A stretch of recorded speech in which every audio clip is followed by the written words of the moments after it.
This is the Durable Dad Podcast. I'm your host, Tommy Geary. This show is going to give you the skills and tools you need to be a rock-solid man for your work, your community, and most importantly, your family.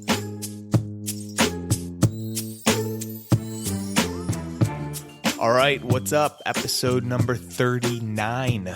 Today, what I want to talk about is how this time of year we can get into funks. We can actually get into a funk at any time, but I think right now during the holidays, the expectations, the running around can drain us. We want to create a great experience for our kids over the holidays. We have to go to parties. We have to host parties. We want to help around the house, and all of that can kind of bring us down when we put these expectations on ourselves. And when we're in a funk, we aren't showing up the best way possible. We're usually more irritable. We're not very fun to be around. We're not taking care of ourselves as much. And we want to get out of the funk. We want to bust out of it so we can be more productive, efficient at work, get our work done, and then go enjoy time with family and have more fun during the holidays instead of letting it build on us and put pressure and drain us. So how do we get out of our funk? It's a simple, quick, easy way. Most guys don't do it, but all you have to do is start recognizing your wins, chalking up the W's. Like say chalking up the W's because I'm kind of stealing this from this guy, Andy Frasco. He is in a band, and Brenda and I really like going to his concerts. If you listen to him on Spotify, it's not as good as his live shows, but he has this Monday motivation reel that he puts out on Instagram, and he was talking about chalking up W's and how there's a lot of negativity going on in the world, and when there is good, to acknowledge it and point it out. And I just heard it and think that guys need to hear this message. Maybe you need to hear this message, that there is good in the world and there's good in you. Like you're doing a good job. So as a practice that I've done for a long time, and when I fall out of the practice of celebrating my wins, I start to feel like I'm not doing enough, and I start to see all the things that are going wrong. And then when I feel that funk coming on, I notice, oh yeah, I haven't been counting my wins. And acknowledging them, celebrating the things that you're doing well is so effective because it directly impacts the thinking cycle, our mindset. And if you guys listen to this podcast, you know the thinking cycle. If you aren't familiar with it, you can go back and listen to one of the first episodes. I think it's the title, something about like the best tool for your toolbox or something like that. But the thinking cycle is that your thoughts create your emotions fuel your actions, and all the actions that you take start to prove your thoughts true. So this thinking cycle is everything that we have control over. Our thoughts, our emotions, our actions. Everything outside the thinking cycle, we don't control. For example, there's this guy I'm working with that was doing really well, crushing life from the outside, but feeling a lot of pressure and anxiety on the inside. And I think this happens to a lot of men. We have it all together on the outside world. Family looks good. We're making good money in our career. But on the inside, we don't feel as confident. And this guy I was working with, he was getting stuff done. He was checking off the boxes, but he wasn't getting great sleep. And he had this underlying irritability. He was kind of grumbling around the house. He was annoyed with his coworkers really easily and just emotionally drained. And he really started to notice it when he flipped out at one of his kids for not putting her shoes away. And when we started talking about this, we looked at his thinking cycle and how his thoughts, his mindset were creating the emotion of pressure, of anxiety in him. And the main thought we identified is, I should be doing more. No one was saying this to him, but I think this program runs in a lot of men's background. I should be doing more. I'm not doing enough. I'm not doing it the right way. And when we think that, we feel disappointed, we feel pressure. And then our actions start to be the actions that I was talking about, the less sleep, not taking great care of yourself, getting anxious and irritable at other people.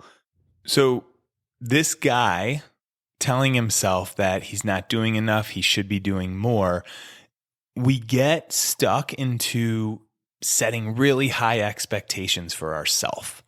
And when we're not meeting the expectations and we don't think we're being the best provider or we're not being the best dad that we can be, we start pushing ourselves harder to meet those expectations. And we think that's the answer, to just work harder.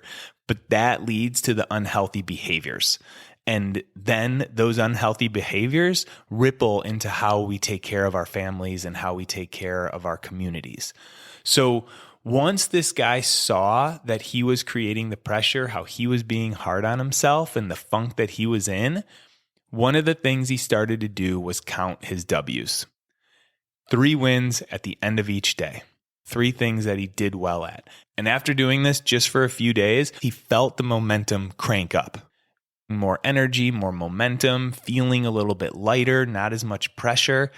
And it's all because he started thinking better about himself. He started talking to himself a little bit better because he was acknowledging what good was happening instead of just telling himself that he wasn't doing enough. So I don't remember what wins he was chalking up, but I want to share some with you that I've written down in the past. And I just grabbed this old journal I have. It's called the 5-Minute Journal. And this is really when I started writing down my daily wins. Nowadays, writing down wins really just looks like typing it up on a notes app on my phone or writing it down on a scrap piece of paper or these Post-it notes that I have next to my bed. I like pen to paper more, but if you only got your phone, write down 3 wins. And so here are some things, like they don't have to be huge things. So this is back in 2017. I talked to my mom today and had a really good conversation. I posted a blog article on the Outbound story. I don't even know what that is anymore. Played a fun board game with Brenda. I went snowboarding on a workday break. We decorated for Christmas and listened to songs, and it was fun. Oh, this was December 2017. Cool. We completed the paperwork that we needed to finish for adoption.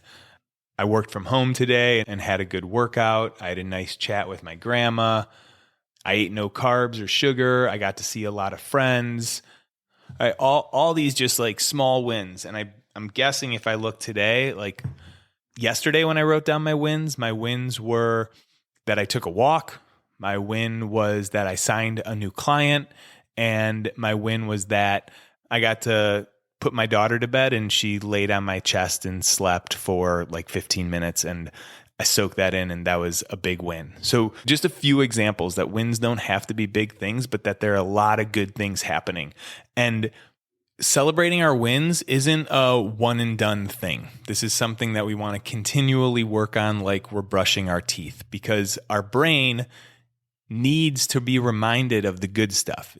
We're very consistent about telling ourselves how we're not doing enough, we're not doing a good job, and seeing all the things that are left undone, looking at our kids and telling ourselves that we're doing a bad job as a dad. Our brain's going to stay there unless we reprogram it. And that's why we continue to celebrate the wins, to really reprogram the brain, change some of those neural pathways and have them working for us instead of against us. And this is one reason why I really like doing a year-end review, because so much happens in 365 days that if our brain is programmed to look at the negative, we're going to remember the tough stuff that happened throughout the year.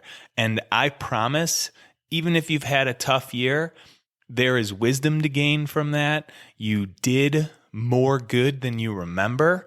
And taking the time to look at your year, I've never regretted spending that few hours to reflect. We see the good stuff that happened, the hard things that we actually survived, and it motivates us, it fills us up to go crush the next year. And it's the same concept at the end of each day.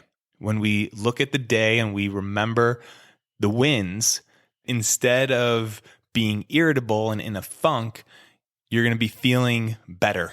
And when we're feeling better, we perform better. We're going to take better care of ourselves. We're going to take better care of the people in our lives. And at this time of the year, over the holidays, we want to find the joy. We want to enjoy the moments. If we're going to plan all these events for our kids and we're going to take some time off of work, we want to be enjoyable to be around.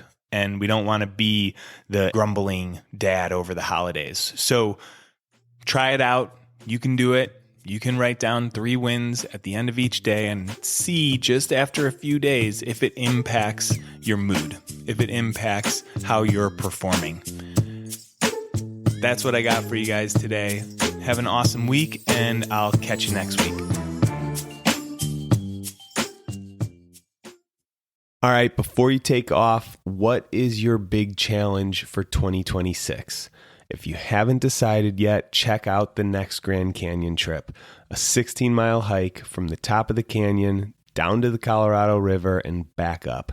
This is the kind of challenge that's going to push you into a higher gear. You're going to train, you're going to get in better shape, and you're going to check off a bucket list experience.